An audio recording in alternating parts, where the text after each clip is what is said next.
am up for you.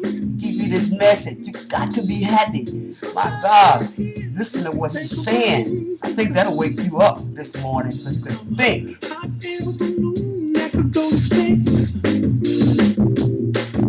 Yeah, like I don't care, baby, by the way. Because I'm happy. Clap along if you feel like a room without a roof. Because I'm happy. I know I'm happy. If you feel like happiness is the truth. Because I'm happy. Clap along. Stop this.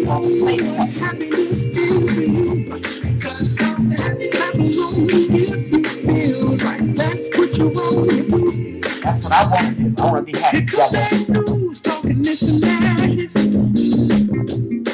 Never always come with bad news. Don't hold back. Well, I should probably warn you, I'll be just fine. You gotta know how to tell the devil something. No offense to you, don't waste your time. You know what they say, don't waste no time. I know I'm happy. Right there where you at, go clap. You never hate clapping because that means something is happening. Clap. Get it up. Happiness is the truth. Because I'm happy. Clap along if you know what happiness is to you. Because I'm happy. Clap along if you feel like that's what you want to do. Bring me down, can't run me. Bring me down, and love is too. Okay, that's enough. 9 out of 10, some of y'all probably started doing the Harlem Shuffle and everything else and went to the flesh and to the world. I figured I'd bring that song just for you to wake up and for you to realize that we have just let the devil rob us the joy of our salvation. My God, I never in my life seen so many sad, downtrodden saints. You know, the devil has done this for more than a decade, even before we were born. And, you know, we're going to leave here with something on our mind. Some of you probably made some bad decisions or got some hard decisions. You know, and this is what the devil's done. He just robbed us of our joy.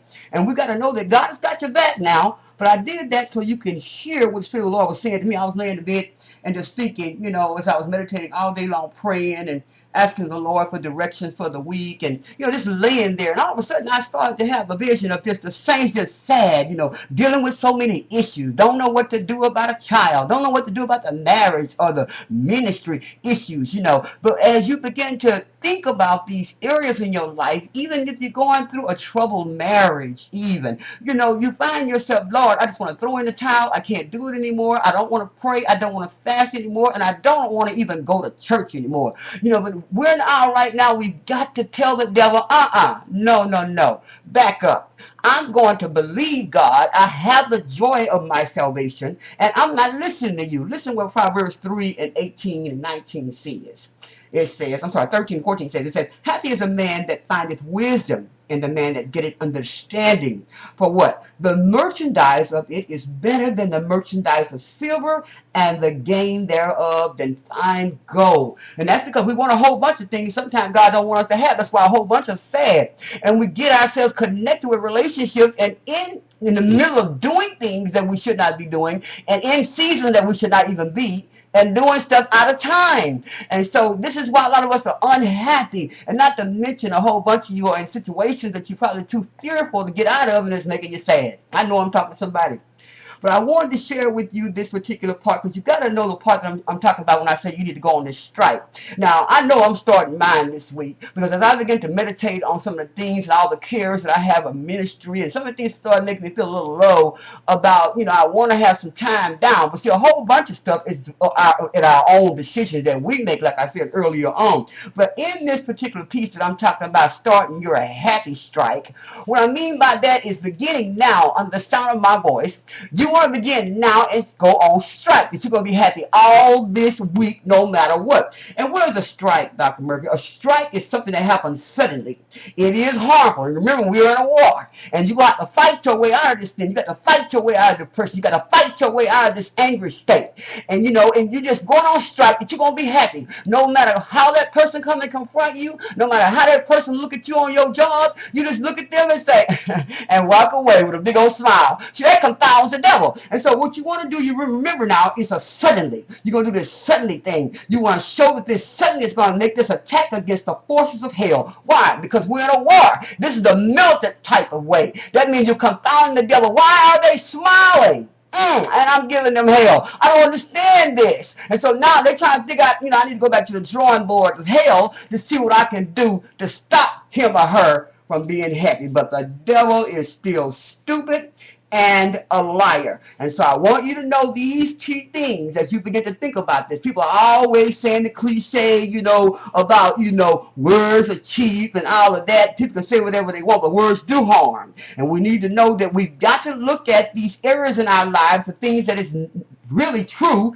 and that the words do, they do send harm. And sometimes people's facial expressions, they ain't got to say a word. Their body language could tick somebody off, the way they act, or way they, present themselves to somebody. But I want to say this. Yes, these words are harmful. These body languages and the words may appear to be cheap to some people, but words cause wars, words settle wars, words create waves of emotion that control our world, and you got to know that your words of kindness today could easily, and just your smile, just your joy, could light up the room and help somebody who don't think they can make it another day. And that smile that you give that person, and that word of encouragement, that compliment, go ahead, compliment somebody today. That compliment can carry that person through that fearful state, or through that trial or that dream that they believe in God for. And most importantly, you're going to ignite them. You're going to ignite their world because of your presence of being happy.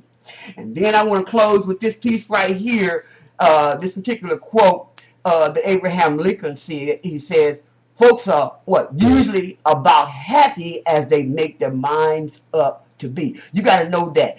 You are only going to be happy as you make your mind up to be. And so this week, I hope that this nugget right here, this Selah, get you to understand that we're in a war. The devil wants to take our joy. And you got to know we got to fight. And so think about this. You're going to make up your mind for this week to be happy. Go on your happy strike. Once you hear this on the sound of my voice, immediately start smiling. Say, yeah, you stupid. I'm just going to be happy. If you need to replay this song over again, do it. But just be happy. Now, I also want to say this. You got to know, you got to make yourself the promise that all this week, and hopefully you will continue this happy strike, that no matter what the devil brings. I want to read to you something that Christian Larson wrote in his piece that's called Your Forces and How to Use Them. And though we know what our forces are as saints, that is the word, faith in the word, and action in the word, and in our God, we got to know that the devil has to be told out of our mouth, no, back up, I still believe God. And we got to pull down a strong man of depression and oppression that's been spoken over our lives, or whatever attacks we are under the enemy. And so this is what he said, promise yourself. This is the name of it. He said, to be so strong, this is what you're going to promise yourself, to be so strong that nothing can disturb your peace of mind. To what? Talk health, happiness, and prosperity to every person you meet. To make all your friends feel that there is something in them. To look at the sunny side of everything and make your optimism come true.